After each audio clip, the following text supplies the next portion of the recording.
Hello மக்களே, இன்றைக்கி நம்ம வீட்டில் என்ன பிரேக்ஃபாஸ்ட்டுன்னு பார்க்கலாம் வாங்க. இன்றைக்கி நவதானியங்கள் எல்லாத்தையும் நான் நைட்டே ஊற வச்சுட்டு மார்னிங் வேக வச்சு சாப்பிட்லான்னு தான் பிளானு. அப்புறம் ஆக்சுவல் டீ இல்லாமல் நம்மளால் டேவே ஸ்டார்ட் ஆக மாட்டேங்குதுங்க.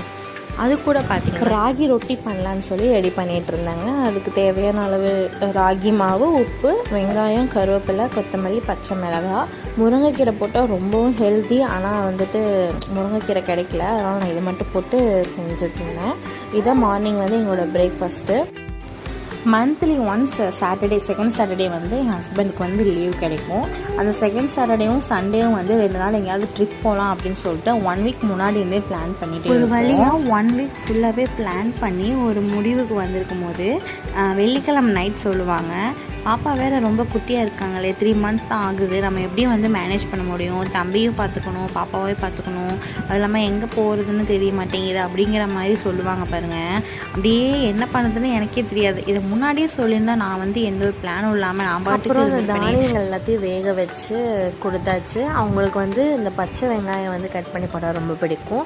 அதனால் உப்பு, அந்த வெங்காயம் மட்டும் போட்டு கொடுத்தாச்சு. அதுக்கப்புறம் நம்ம ராகி ரொட்டி சுட ஆரம்பிக்கலாம். இது லைட்டாக தோசைக்கல்லில் கொஞ்சமாக ஃபஸ்ட்டே எண்ணெய் அப்ளை பண்ணிவிட்டு அதுக்கப்புறம் கையில் கொஞ்சமாக தண்ணி தொட்டு அதை நல்லா பால் மாதிரி பண்ணிவிட்டு தோசைக்கல்லில் அப்படியே தண்ணி தொட்டு நல்லா ப்ரெஸ் பண்ணிங்கன்னா நல்லா ஸ்ப்ரெட் ஆகிடும்.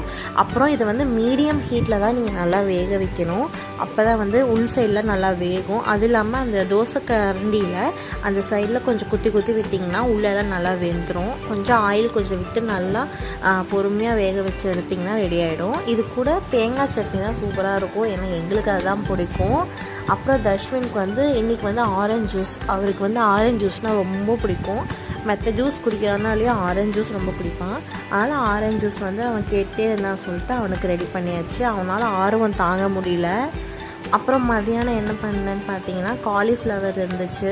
ஏன்னா வீக்கெண்ட் ஆகிடுச்சு, எந்த காயுமே இல்லை, வெறும் காலிஃப்ளவர் மட்டும்தான் இருந்துச்சு.